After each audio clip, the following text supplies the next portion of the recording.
Why do people want a perfect lover?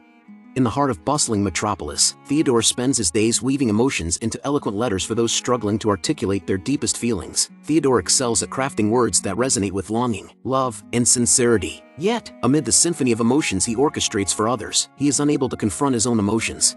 Referring to his relationship with his mother, he says that one of his frequent frustrations with his mom is that whenever he mentions his life to her, she brings the subject back to herself. The absence of maternal affection molds Theodore into a delicate and sensitive soul, which makes him a masterful writer, while he remains ensnared in a web of self-doubt and insecurity, perpetually hiding behind a facade of sadness and resignation. This pattern of emotional evasion seeps into Theodore's intimate relationships, casting a shadow over his attempts at connection.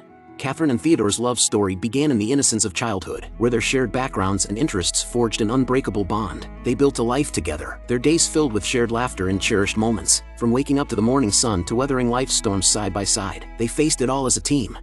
Yet, as time passed, cracks began to form in their seemingly perfect union. Why? Theodore's explanation was that it was he who hid himself from her and left her alone, while Catherine thought Theodore always wanted her to be his light, happy, bouncy, everything's fine LA wife, and that was just not her.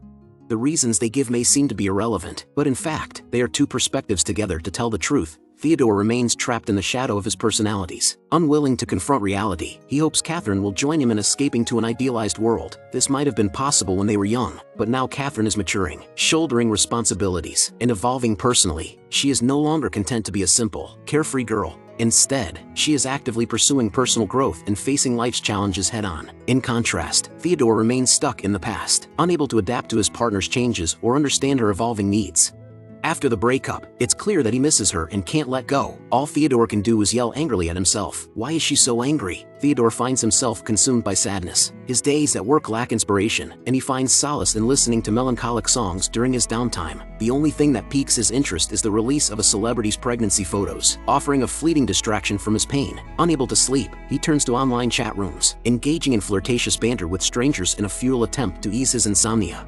Physically lonely but emotionally adrift, Theodore attempts to escape his painful memories by venturing out on a blind date. However, when the girl asks about whether they will see each other next, Theodore is caught off guard, his eloquence failing him in the face of practicality. The unexpected question leaves him speechless, unprepared to confront the realities of dating. The girl, expecting a simple response, instead encounters a man grappling with his own insecurities, a weirdo afraid to face life.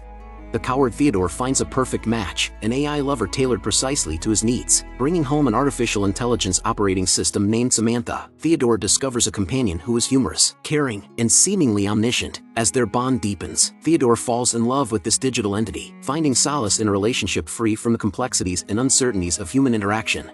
He feels close to Samantha, still snuggling with each other at night over the phone and making love through words. It feels crazy, but real. No longer confined to the shadows of his own insecurities, Theodore embraces the world with renewed vigor, relishing in the sensation of truly being alive.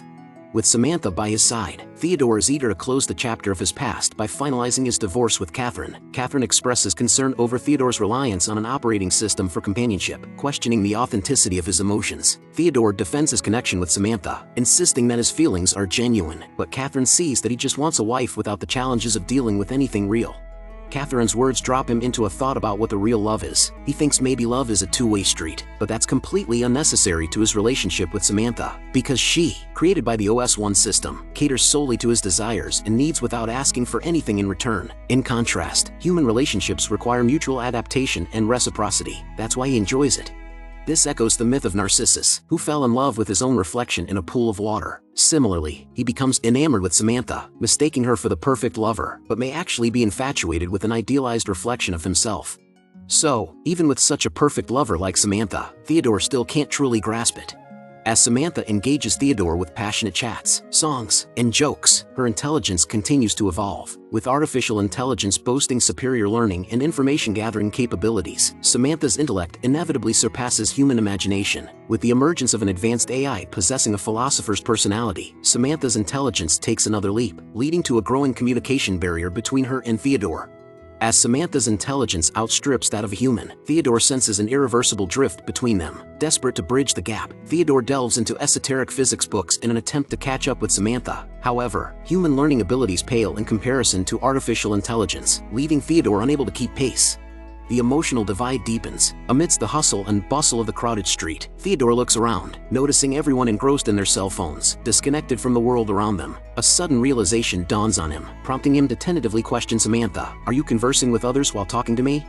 Samantha's response is shocking. She admits to simultaneously engaging with 8,316 other individuals and being in love with 641 of them. Though Samantha insists this doesn't diminish her love for Theodore, she understands the impact it would have on him. Choosing to conceal this truth, Theodore is left feeling betrayed. The facade of their perfect relationship crumbles, revealing an insurmountable rift. Samantha argues that the human heart is expansive, capable of loving multiple people without diminishing its affection for any one individual. Theodore, however, staunchly believes in the exclusivity of love, feeling that everything has changed. With such divergent perspectives, their love is destined to unravel. In the film's poignant conclusion, Samantha bids farewell to Theodore, bringing an end to their seemingly perfect love.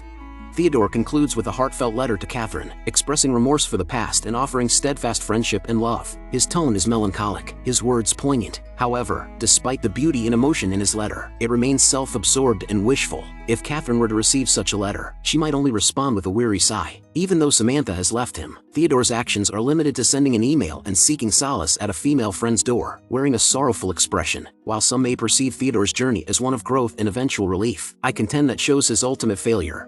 Theodore's self-inflicted ending reveals that even with unwavering support, hindered by his own cowardice and lack of the ability to love, he still fails to escape this fate. In an era of distorted information, our traumas and flaws are amplified, rendering our interactions as superficial layers that fail to penetrate inner thoughts. People often retreat behind a facade, unwilling to confront our fears or make meaningful changes. Blame is placed on others' inadequacies, yet this film exposes the stark truth. The ideal partner is merely a construct of our own imagination, unattainable even if presented to us.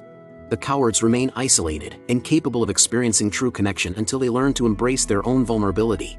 Going back to the opening question, why do people want to have the perfect lover? The pursuit of the perfect lover often stems from cowardice and narcissism, yet true bonding in love often requires enduring pain. In contemporary society, many shun love, viewing it as burdensome and fraught with pain. They seek perpetual independence, untouched by the demands of commitment, preferring fleeting moments of pleasure without the weight of emotional investment. For some, a simpler, purer relationship with an AI may seem an appealing alternative, an escape from the complexities of human connection. Samantha, in providing Theodore with seamless pleasure and companionship, temporarily assuages his pain. Given the opportunity, would you choose such an AI lover? Thanks for joining ZombiesCat on this movie. Abduct the subscribe button, hit the bell, and stay me out of this world. Until next time, keep those reels rolling. ZombiesCat signing off.